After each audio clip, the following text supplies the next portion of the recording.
Tapi kita tak belajar sejarah, umat Islam semakin lena, nganga, terpesona dengan harta, tawaran dunia. Akhirnya kita membiarkan dua aset dunia ni terlepas ke tangan Yahud.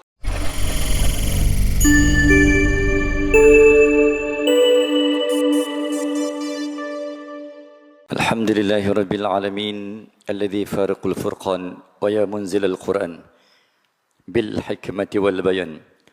Allahumma salli ala sayyidina محمد الفاتح لما أغلق والخاتم لما سبق والناصر الحق بالحق والهادي إلى صراطك المستقيم وعلى آله وصحبه حق قدر ومقدار العظيم وعلى آله وصحبه أجمعين. نويت التعلم والتعليم وتذكر وتذكير والنفع والانتفاع. اللهم فقهنا في الدين وعلمنا التأويل وارزقنا فهم النبيين وحفظ المرسلين وإلهام الملائكة المقربين برحمتك يا أرحم الراحمين. InsyaAllah tuan-tuan, kita mulakan pertemuan. Kita pun mulakan himpunan tafakkur, tadzakur dan tadabbur dengan nawaitul i'tikaf fi hadzal masjid sunnatan lillahi ta'ala. InsyaAllah tuan-tuan, kita mulakan pertemuan dan langkahan insyaAllah untuk mendidik dan menyejuk serta mendinginkan hati, untuk membuka seluas dan selapang-lapangnya hati dan jiwa ini. Umpama tanah yang semakin merendah, akan makin banyak air yang ditadah. Jadi insyaAllah tuan-tuan, untuk membuka, untuk mendinginkan hati sebagai tapak dan tanah semayan ilmu, insyaAllah kita buka gelanggang dengan bacaan suratul Kahfi, menjadi pendinding, menjadi penyelamat, osima min fitnatid dajjal, 10 ayat awal insyaallah. Bismillah. Bismillahirrahmanirrahim. Alhamdulillahilladzi anzala ala 'abdihil kitaba wa lam yaj'al lahu 'iwaja قيما لينذر بأسا شديدا من لدنه ويبشر المؤمنين الذين يعملون الصالحات أن لهم أجرا حسنا ماكثين فيه أبدا وينذر الذين قالوا اتخذ الله ولدا ما لهم به من علم ولا لآبائهم كبرت كلمة تخرج من أفواههم إن يقولون إلا كذبا فلعلك باخع نفسك على آثارهم إن لم يؤمنوا بهذا الحديث أسفا إنا جعلنا ما على الأرض زينة لها لنبلوهم أيهم أحسن عملا وإنا لجاعلون ما عليها صعيدا جرزا أم حسبت أن أصحاب الكهف والرقيم كانوا من آياتنا عجبا إذ أوى الفتية إلى الكهف فقالوا ربنا آتنا من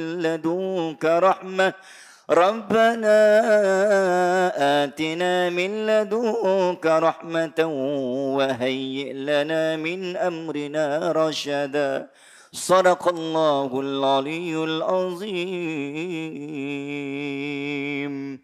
Ya Allah, Ya Rahman, Ya Dzal Jalal wal Ikram. Andai ada jalan dan hati kami yang masih tertutup, Engkau bukakanlah. Andai ada yang sedang terikat, Engkau rungkaikanlah. Andai ada yang sedang sulit, Engkau lapangkanlah.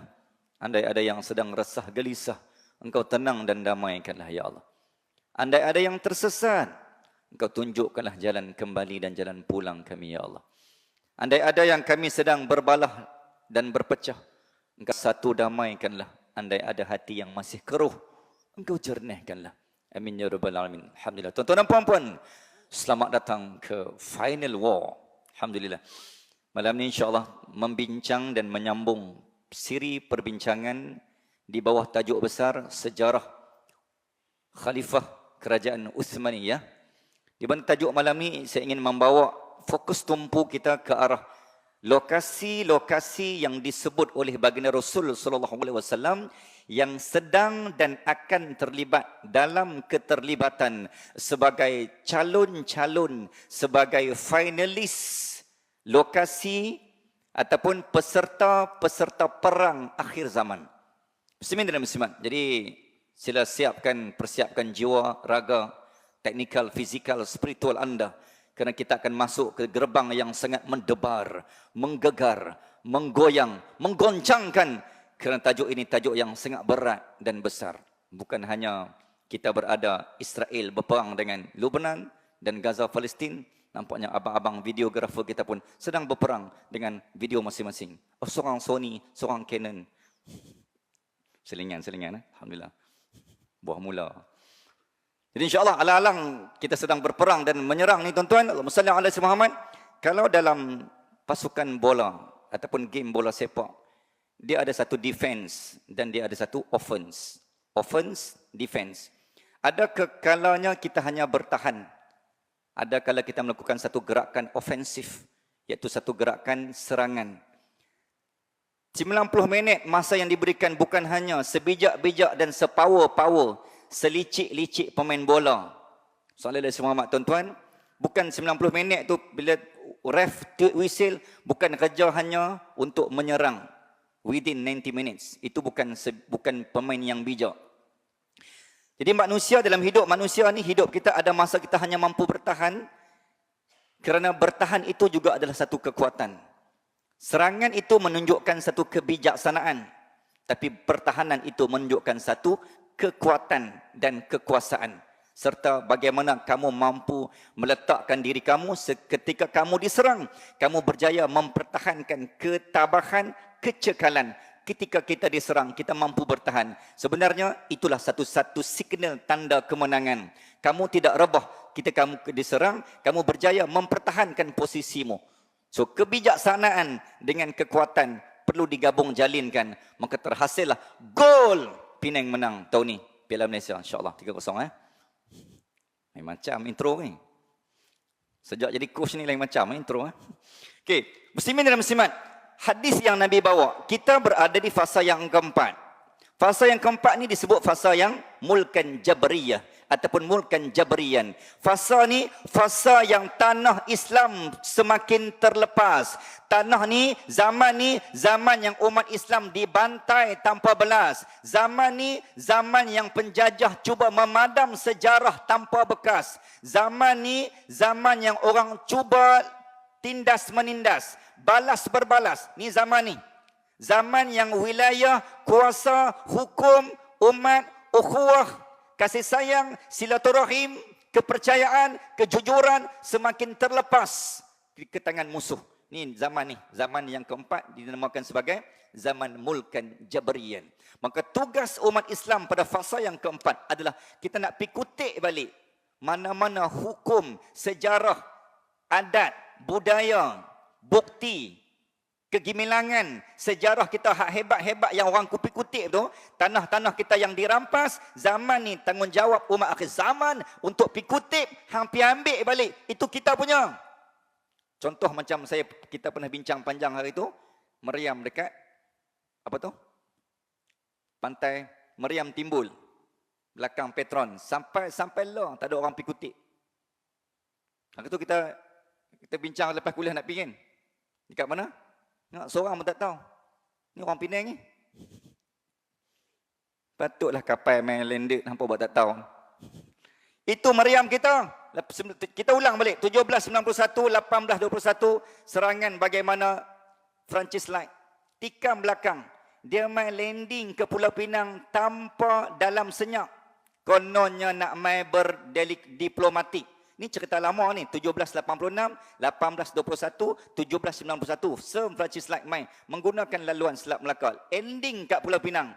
Kononnya nak menjalinkan hubungan diplomatik dengan Sultan Abdullah.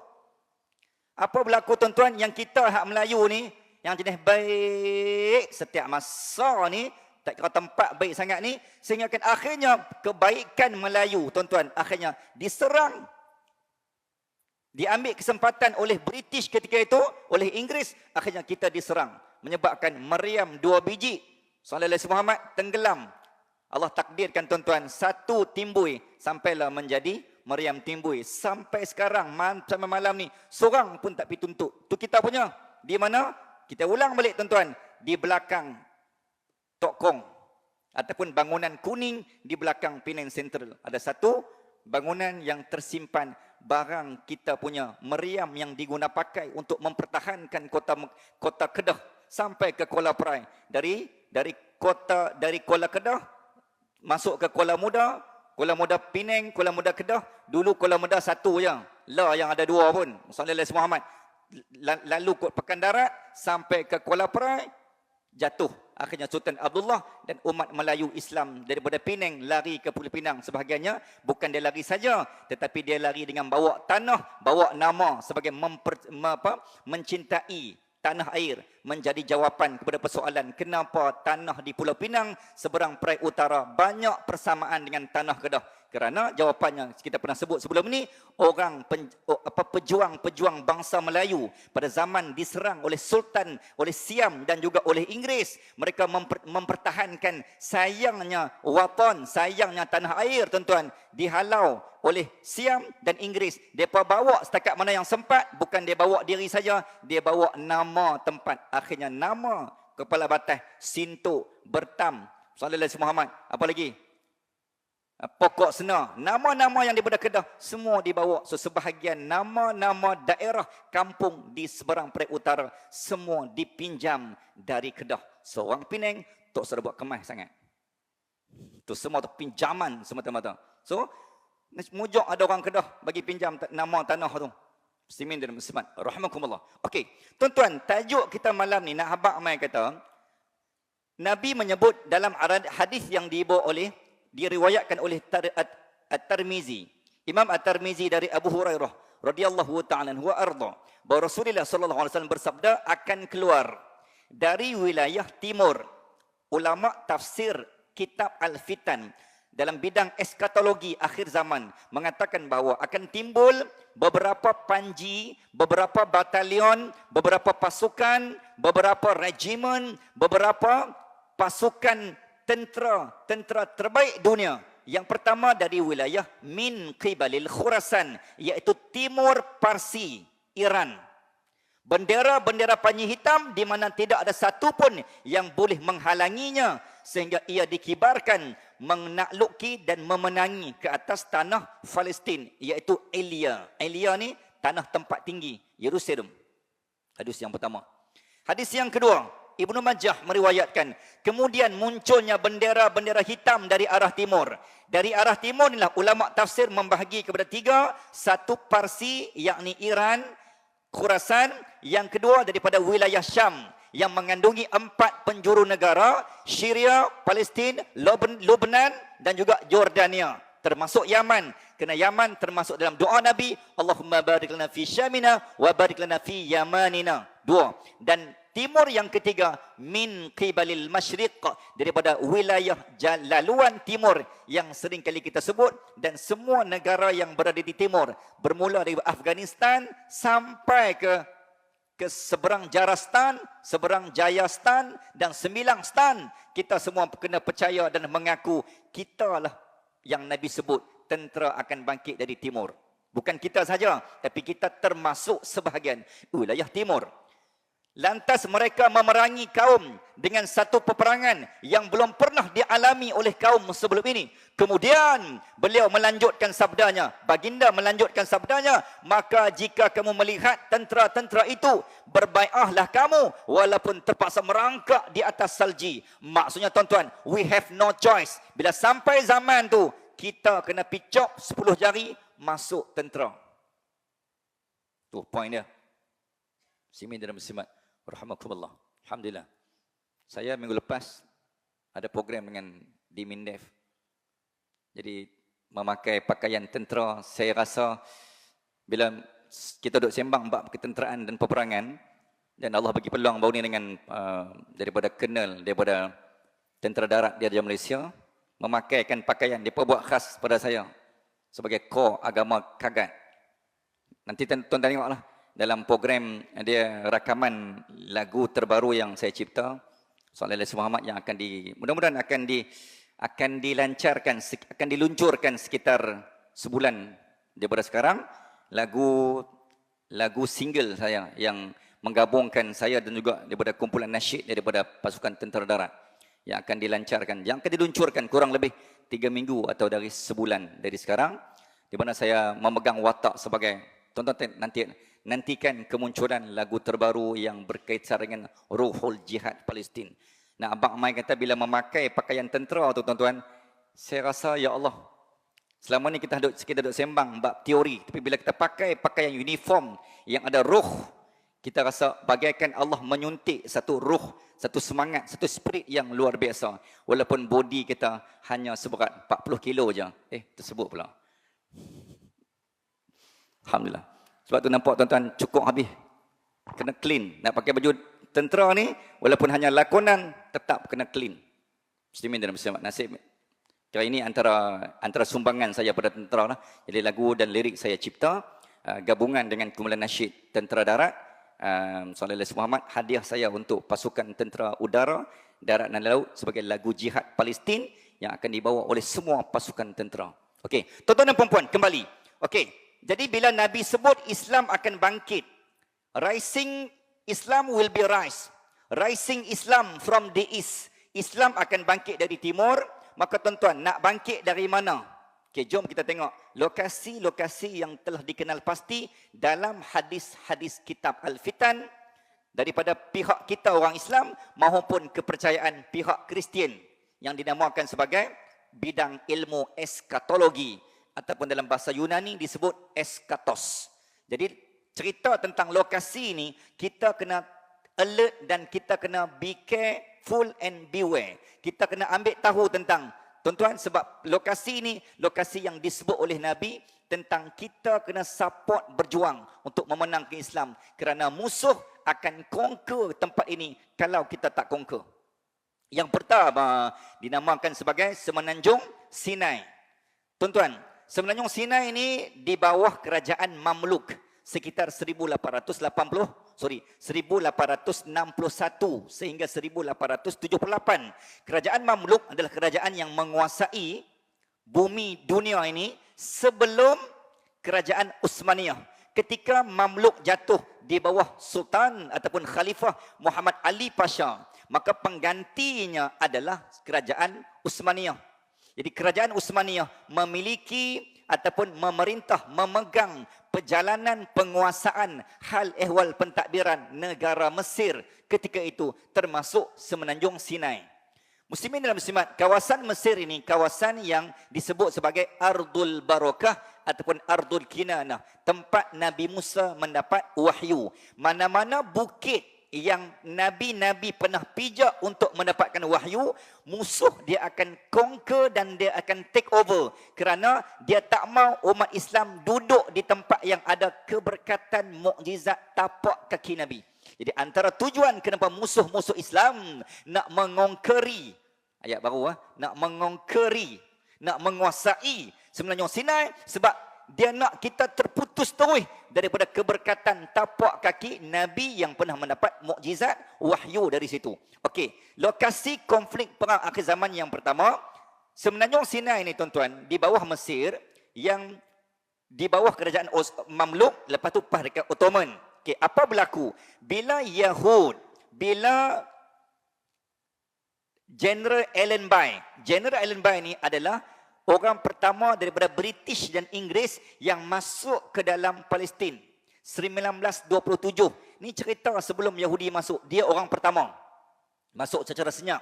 Tuan-tuan dan puan-puan, selepas Turki jatuh, jadi dia orang pertama yang masuk 1927, baru masuk orang kampung buat main sikit membentuk kerajaan negara Yahudi 1948, 15 Mei 1948.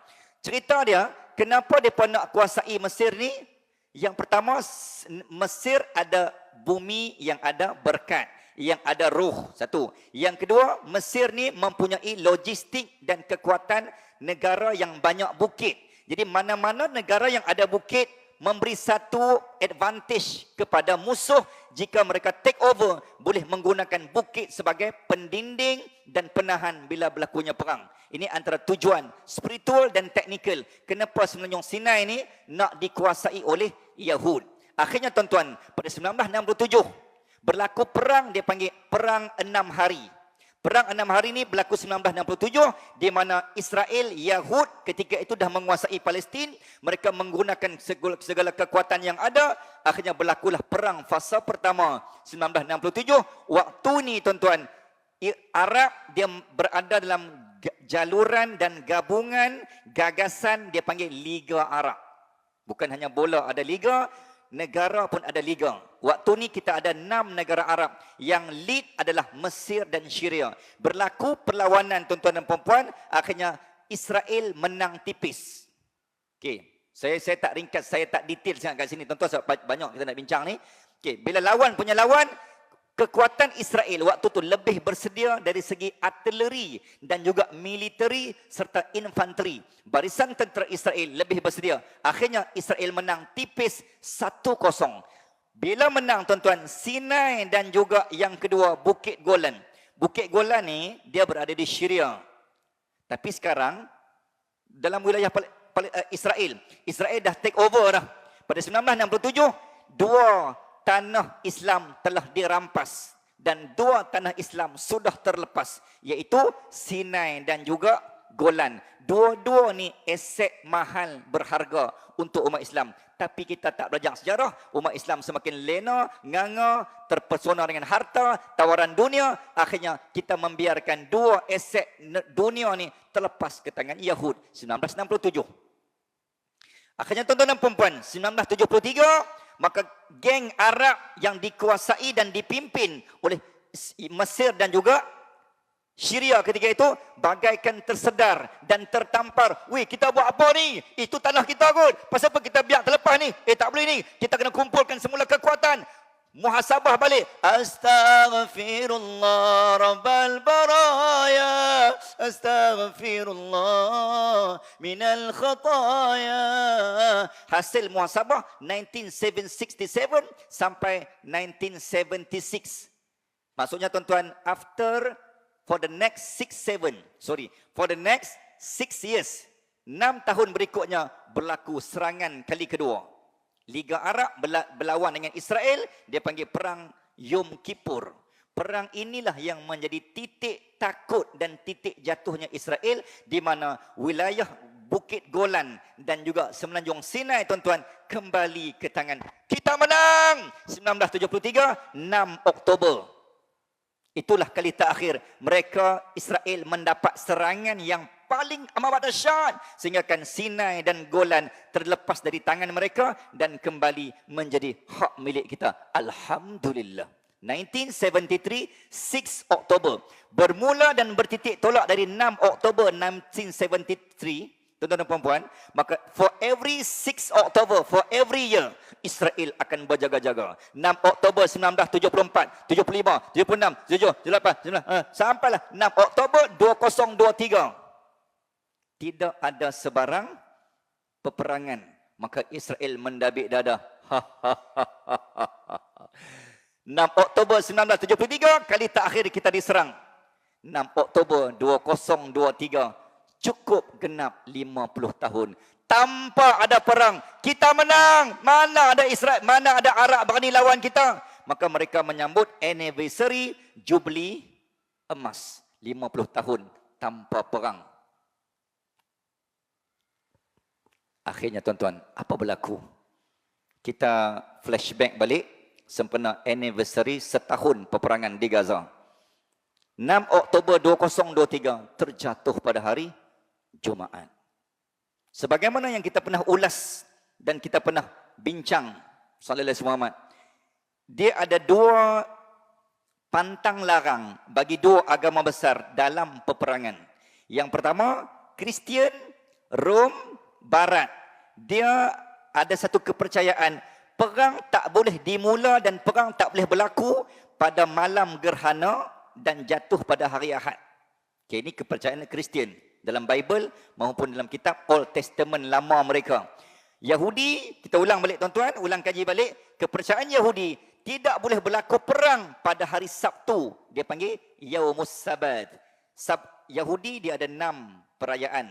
Salah satu perayaan dia adalah pada hari Sabtu. Pada hari Sabtu mereka akan memenuhi setiap inci 36 hektar keluasan kompleks Masjid Al-Aqsa di dinding ratapan. Mereka akan meratap. Oh, beda bo. Oh, beda bo. Mereka akan meratap. Cara Yahudi meratap, dia akan tulis segala dosa dan kesalahan dia pada kertas. Dia tak dekat celah dinding ratapan. Dinding ratapan ni sebelah Masjid Buraq. Nabi sampai ke Palestin, Nabi ikat buraq dekat masjid tu menjadi Masjid Buraq. Nabi pergi kat Qubatul Sakhra, lalu naik ke langit, Mi'raj. Buraq ditambat di masjid itu. Di belakang masjid itulah tempat yang paling mulia bagi Yahudi. Mereka akan meratap di situ.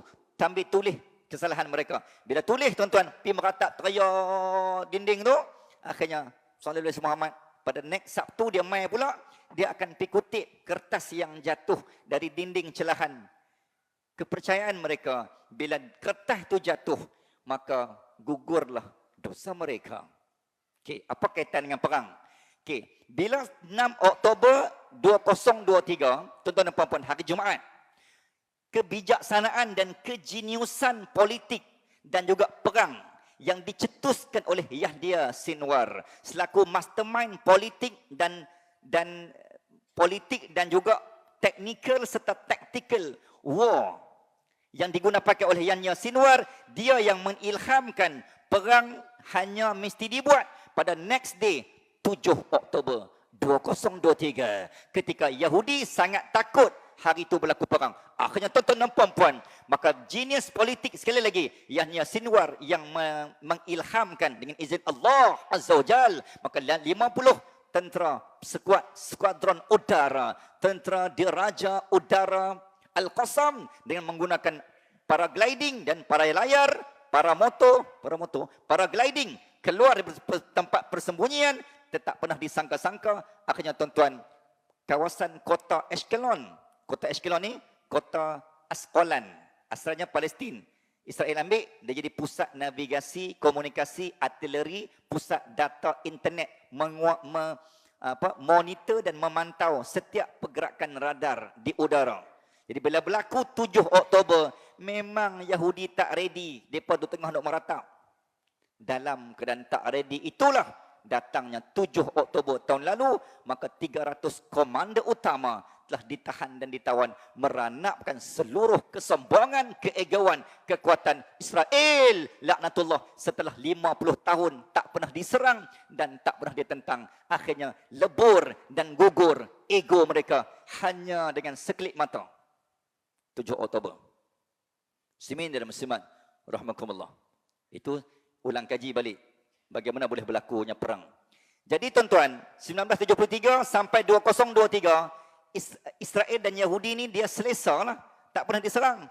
Tiba-tiba diserang dalam tempoh dan dengan menggunakan taktikal yang tak pernah disangka, diduga serta dijangka menggunakan laluan udara. Wallah. Okey, tuan-tuan, Semenanjung Sinai 1979 telah berlaku satu Memorandum of Understanding. Dia panggil Deal of Century. Negara-negara Arab ni, kan Yahudi Israel dah belajar lah. Dia belajar daripada pengalaman. Kita tak boleh biarkan Arab ini bersatu. We have to do something supaya Arab ni berpecah, berbalah, bermusuh, bergaduh. Okay, give me any ideas. Macam mana kita nak hancurkan Arab ni? Nak menghancurkan Arab, kita kena tawan mereka dengan senjata. Kita tawarkan mereka dengan hutang. Tawarkan mereka dengan pinjaman agar kabur mata pemimpin Arab. Akhirnya rupanya sungguh tuan-tuan. 1979 maka berlakulah Deal of Century di mana Israel telah membeli jiwa pemimpin Arab dalam MOU, Memorandum of Understanding 1979. Akhirnya disitulah berlakunya satu sepakat suara di mana negara Arab tak boleh kata apa dan bangkit bertindak bermula 1979 jika Yahudi Israel masuk ke tanah Palestin melakukan genosid dan semua negara Arab sign kontrak muslimin dan muslimat. Antaranya benda yang sangat menyedihkan iaitu negara Arab Saudi, Al-Mamlakatus Saudi Arabia yang telah menghantar bantuan kepada kerajaan Israel sebanyak 53 juta setiap tahun. Dana ni untuk apa? Semenanjung Sinai dalam perancangan protokol Zionis. Tuan-tuan, tempat inilah yang akan menjadi Palestin 2.0. Palestin new, kita kata macam new world order lah. Palestin ni bagi mereka, Palestin tetap akan ada, tapi akan dipindahkan dari tanah Palestin sekarang yang akan bertukar menjadi Israel Raya mengikut plan mereka. Maka seluruh tanah inci Palestin akan ditutup dan diubah menjadi Israel Raya. Dan ke mana sisa-sisa rakyat Palestin jika masih hidup, mereka akan dipindahkan ke Semenanjung Sinai. Dan sekarang tuan-tuan, pembangunan sedang rancak, sedang dibina di Semenanjung Sinai. Dan hak negara Arab yang saya kata tadi pun bantu suntik dana dengan alasan, nampak tuan-tuan, dengan alasan daripada rakyat Palestin duk kena siksa, duk kena bunuh, baik kita pindahkan mereka ke Semenanjung Sinai. Nampak ayat tu logik?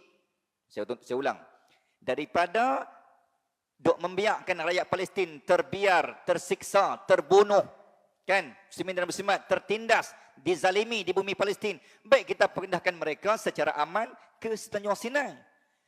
Jawapan dan ayat itu, ya, betul, logik. Nampak macam caring sangat. Nampak macam sayang sangat nak selamatkan Palestin. Tapi pada masa yang sama, kita telah menggadaikan seluruh tanah bumi Aqsa, seluruh tanah Al-Gaza, seluruh tanah wasiat baginda Rasul sallallahu alaihi wasallam. Itu tanah wakaf umat Islam. Kita wajib menjaga. Walaupun hang niat baik nak menyelamatkan rakyat Palestin, tapi itu bukan kaedah dan caranya. Matlamat tidak menghalalkan cara. Tapi pemimpin Arab waktu tu telah berjaya dibeli. Akhirnya itulah Semenanjung Sinai. Target mereka akan menjadi tempat Palestin yang akan di-clear. Itulah kita panggil ethnic cleansing, pembersihan etnik.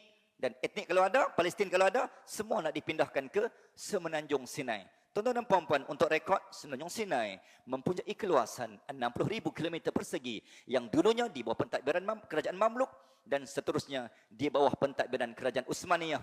Dan waktu itu juga Utsmaniyah yang menjaga hal ehwal pentadbiran, memastikan setiap anak Gaza, anak Mesir, anak Sinai menjadi anak mereka. Tak ada umat dan rakyat yang akan tidur dalam kelaparan sepanjang di bawah pentadbiran kerajaan Utsmaniyah. Wallah. Okey, tu cerita yang dua. Golan dan juga Semenanjung Sinai. Jadi dua-dua ni sekarang kat mana?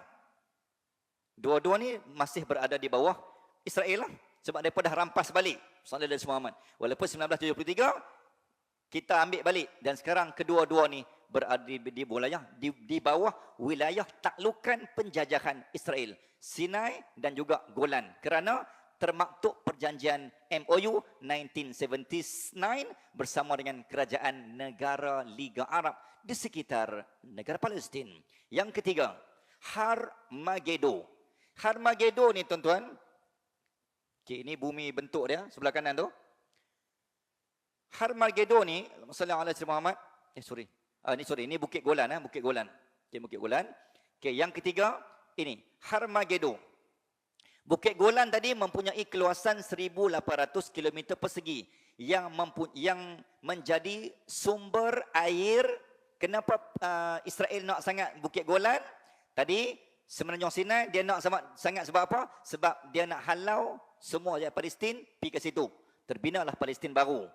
Golan pula dia nak sebab apa? Sebab Bukit Golan ni Allah buat secara natural semula jadi, dia merupakan sumber air. Air yang ditadah dan kita kata dialirkan ke bawah sampai masuk ke Tasik Tiberias dan Tasik Galili. Siapa yang masih ingat dan siapa yang tuan-tuan yang belajar kitab sejarah akhir zaman, Tasik Galili dan Tasik Tiberias ni akhir zaman kiamat takkan berlaku sehingga kedua tasik ini menjadi kering. Tuan-tuan, 1 tahun tasik ini berkurang diameternya, kurang lebih sallallahu alaihi Muhammad 5 meter. 5 meter tu berkurang, 5 meter berkurang. Sehingga kering setitis pun tak ada. Kiamat berlaku. Keluarnya Dajjal dan Ya'juj wa Ma'juj. Ini zaman selepas dia. Jadi untuk menghalang benda tu berlaku, maka Israel telah menggunakan kesempatan kedudukan, position, geografi Bukit Golan untuk memastikan ayak sentiasa penuh. Kalau ayak kering, maka dia tak mau Al-Mahdi muncul. Itu dia punya macam cubaan untuk menafikan hakikat akhir zaman. 2. Yang ketiga, namanya adalah Harmageddon. Harmageddon ni sekarang berada di bola Palestin. Harmageddon dalam bahasa Hebrew. Hebrew, Ibrani, bahasa Israel lah. Yahudi, Israel menggunakan bahasa Hebrew, Ibrani. Bahasa Nabi Musa dulu. Okey. Har maksudnya bukit. Magedo adalah lembah. Sebukit yang ada lembah. Dalam kitab Al-Fitan disebut Majdilion. Majdilion ni ada dalam kitab kita. So, saya kata semua lokasi yang terlibat dalam perang ni, Muslimin dan Muslimat, bukan hanya mengikut kepercayaan Yahudi dan Rom, Kristian, tapi disebut langsung dalam kitab-kitab Al-Fitan dan hadis-hadis yang dibawa oleh antaranya Huzaifah Al-Yamani, penyimpan rahsia, penyimpan mohon-mohon besar diraja, rahsia tentang sulit, rahsia sulit tentang hadis-hadis akhir zaman yang Nabi tak bagi kat orang lain, hanya dia yang simpan. Okey, apa yang ada pada Harmageddon? Harmageddon ni tuan-tuan mempunyai keluasan ketinggian sekitar 449 meter dari paras laut, dari paras bumi, keluasannya 15 hektar, sallallahu alaihi Muhammad, dan kepercayaan orang Yahud, for those who are conquering this hill or Harmageddon, then they will conquer the world. Kepercayaan orang Yahudi, ni Yahudi je, Kristian tak guna, dia tak percaya benda ni. Yahudi percaya mana-mana kekuasaan, ketenteraan, kerajaan yang menguasai bukit ini secara keseluruhan dan total, dan mereka akan berjaya menguasai bumi. Dan sekarang mereka percaya bahawa now kami world number 1. Kami menguasai dunia, bumi, kerana kami telah berjaya menakluki wilayah Harmageddon. Bukit ini dalam Palestin lah.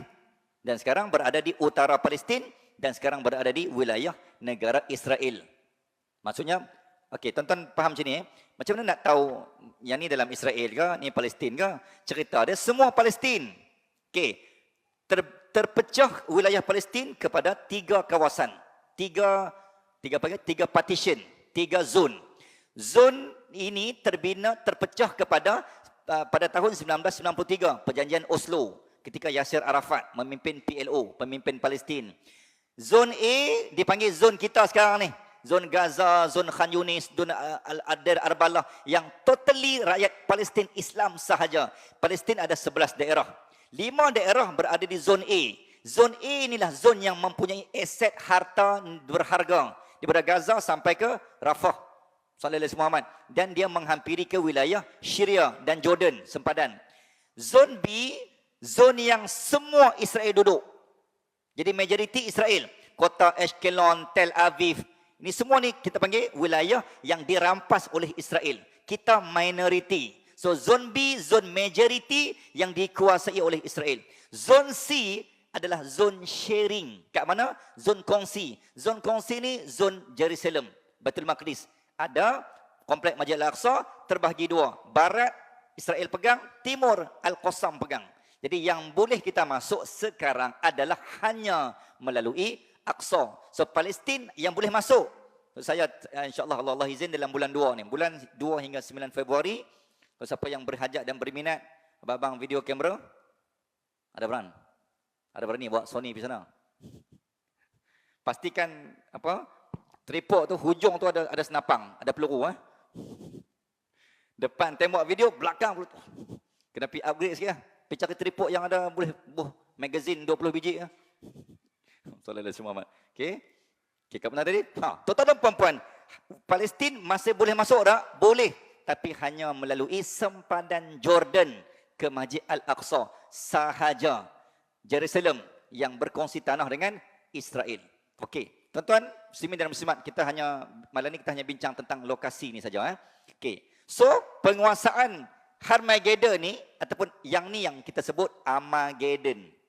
Kan ada filem-filem sequel British Mayer Hollywood filem Armageddon. So dia ambil daripada inilah nama ni lah, Harmageddon, iaitu sallallahu alaihi wasallam disebut sebagai apa? Perang akhir. Armageddon ni nama bukit. Okay, nama bukit tu. Apa fungsi Armageddon ataupun Harmageddon ni pada Israel? Sekarang menjadi tempat apa? Tempat mereka meletak dan memaksimumkan Iron Dome. Semua kubah-kubah besi untuk memintas semua rudal dan peluru berpandu dari 5 penjuru serangan. Dulu hanya daripada pejuang Al-Qassam. Dulu hanya satu Gaza Israel. Gaza Israel, hanya maksudnya Al-Qassam hanya one way war, satu laluan perang. Tapi sekarang 5 penjuru. Iron Dome tu tuan-tuan, kalau tuan-tuan tengok dalam update berita Yedios Astronos, ni berita media rasmi Saudi, Yedios Astronos, tak ada satu pun Iron Dome yang selamat, hancur. Dulu dia perkemah, dia kata Iron Dome ni, Iron Dome kubah besi yang paling canggih dan paling kebal di dunia dimiliki oleh Israel. Tapi semenjak Iran menyerang ni, semua tu tak boleh pakai. Hancur. Iron Dome ni kira dia, satu dia tahan, satu dia serang. So dia ada 2 kat situ. Satu bertahan. Kan besi kan? Iron kan besi. Jadi bila main pam, dia macam kalis peluru lah. Kalis peluru. Dan pada masa sama, dia juga bertindak boleh menyerang dan memintas mana-mana rudal. Pada 16 April 2024, bila berlakunya serangan 300 rudal peluru berpandu dari Iran yang hak Jordan pintas tu, jadi sebahagiannya diguna pakai Iron Dome tu, pintas. Jordan pintas, sebahagiannya Israel pintas menggunakan Iron Dome. Kubah besi yang menjadi kebanggaan dan aset bernyawa untuk Israel. Muslimin dan muslimat, saya tutup, saya rasa sampai yang keempat ni, okey, Baidak ni tuan-tuan, okey. Sinai, Golan, Armageddon, ini fasa kita. Fasa sekarang ni. Current time. Masa sekarang. Dan yang keempat, yang ni mungkin kita tak sempat. Tapi tuan-tuan doa supaya kita sempat sebab nak tengok betul macam mana the real situation. Okey. Cerita dia, yang ni apabila Imam Mahdi telah muncul. Okey, semakin hampir, semakin dekat. Bila tanda Imam Mahdi muncul, bila ketiga-tiga bukit atas tu telah dikuasai musuh. Sebab tu saya susun mengikut timeline dan kronologi. Bukan saja-saja tu. Dia ikut timing dia. Bila tiga-tiga dia dikuasai, tak ada siapa nak selamatkan bumi, maka lahirlah superwira, adiwira yang akan menyelamat dan mengampas balik hak yang telah dirampas. Datanglah Al-Mahdi. Saya ringkaskan tuan-tuan dan puan-puan, muslimin dan muslimat rahmatullah, ketika Al-Mahdi dizahirkan, fayazharuna alaihim, dibai'ah dan dijelas serta dizahirkan oleh Allah Azza wa Jal. Di belakang Al-Mahdi ada 313 orang ulama. Ini antara pandangan ahli sirah dan ulama Al-Fitan mengatakan, zaman tu kita akan kembali seperti duduk pada zaman Nabi, kerana Al-Mahdi seperti Nabi dan sahabat dan 300 ulama yang di belakang dia, yang menyokong dia, umpama akhlak sahabat. Jadi siapa yang hidup zaman tu, kita rasa seolah-olah kita akan duduk seperti ada Nabi. Kerana zaman tu mengimbau semula peperangan Badar Al-Kubra, 313 Badar. Maka Al-Mahdi juga memiliki 313 orang ulama yang juga penyokong dan pendukung tegar dan setia waktu tu. Jadi siapa yang sempat sampai zaman tu, kita rasa seolah-olah kita duduk di zaman Badar, Madinah, Al-Munawwarah Kubra. 2 Hijrah, 17 Ramadan akan berulang. Sejarah akan berulang. Sejarah akan berulang. Tuan-tuan dan puan-puan, apa berlaku di Baidak ni? Baidak ni persempadanan antara Madinah nak pergi ke Makkah.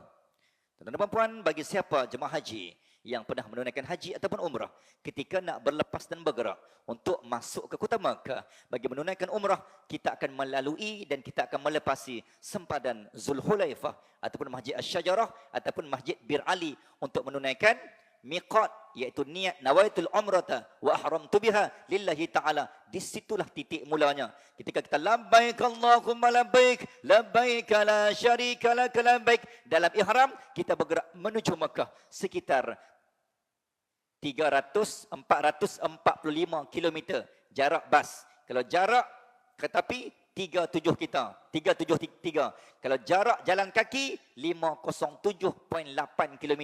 Yang ni hanya 5 orang yang pernah lalu daripada Mekah ke Madinah, laluan asal Nabi dalam hijrah. Okey, tuan-tuan dan puan-puan, ketika Nabi, saya nak cerita apa tadi?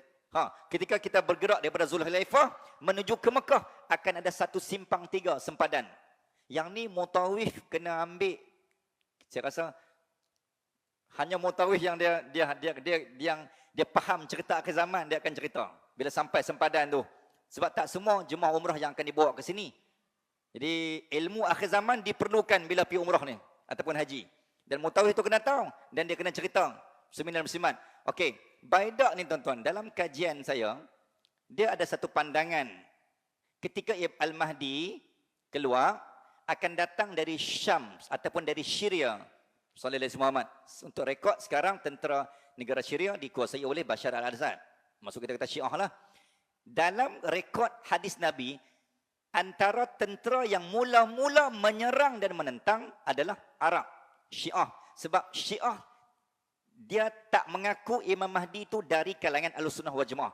Dia mengaku Imam Mahdi muncul, tapi mesti daripada jalur dan leluhur Imam 12. Dia mesti geng dia. Sebab tuan-tuan masih ingat 1979 pernah berlaku seorang lelaki pernah diangkat dan diumumkan sebagai Imam Mahdi. Namanya Muhammad bin Abdullah, tapi Syiah. 1979. Sallallahu alaihi wasallam. Tuan-tuan dan puan-puan, okey.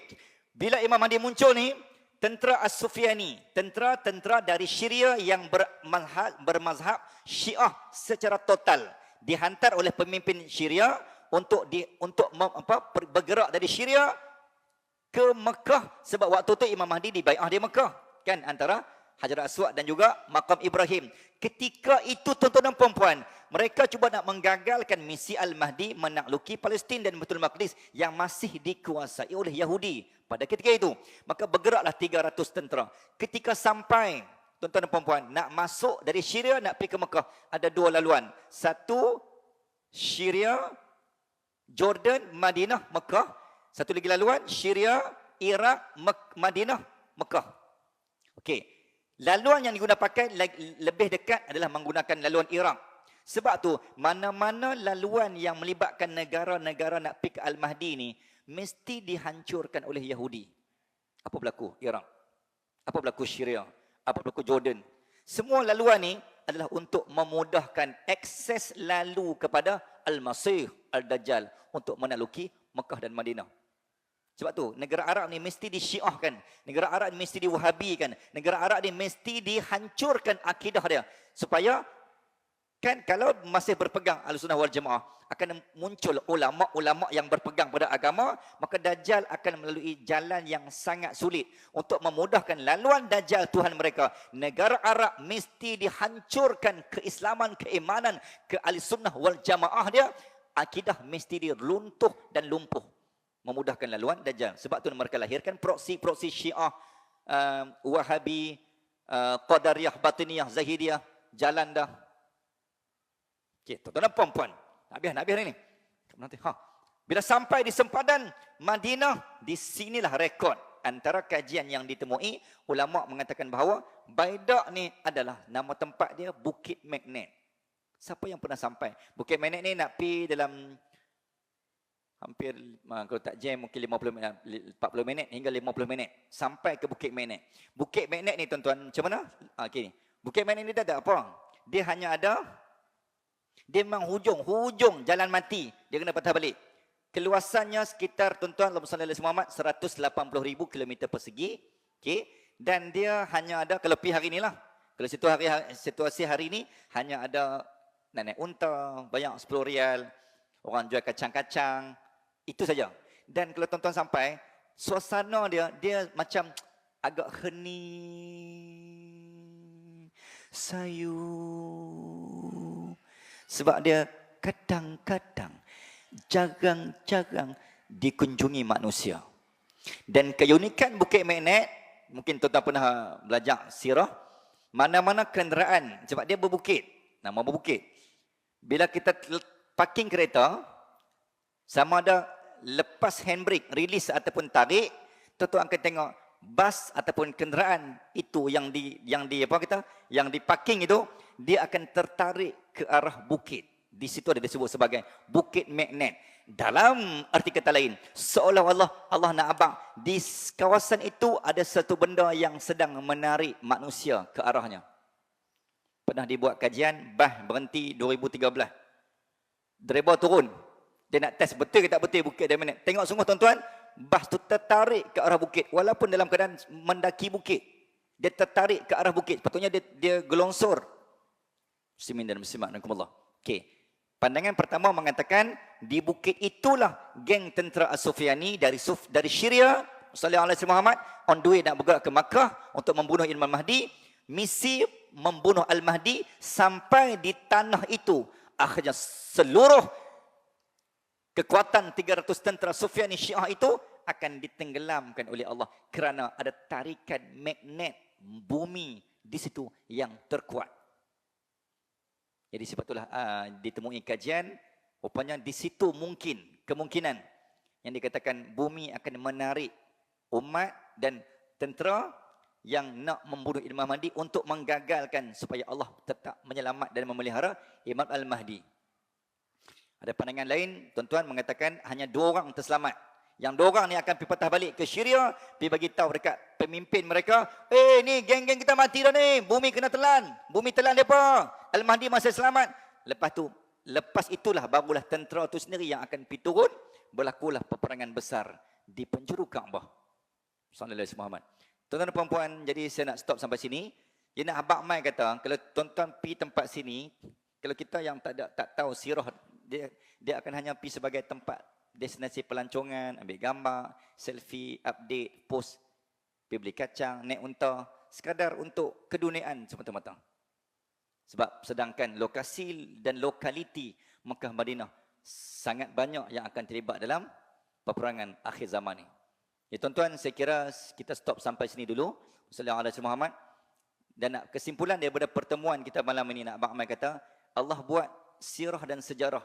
Allah cipta bumi ni, bumi yang perlu dikaji. Bumi yang ada tapak kaki Nabi. Bumi yang perlu dijaga, yang perlu dihara setiap masa dan ketika. Agar kita menjadi pewaris Nabi.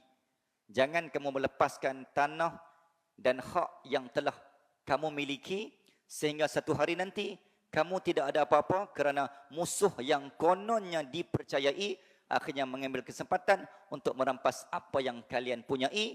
Ketika itu kamu yang hanya ada air mata untuk ditangisi.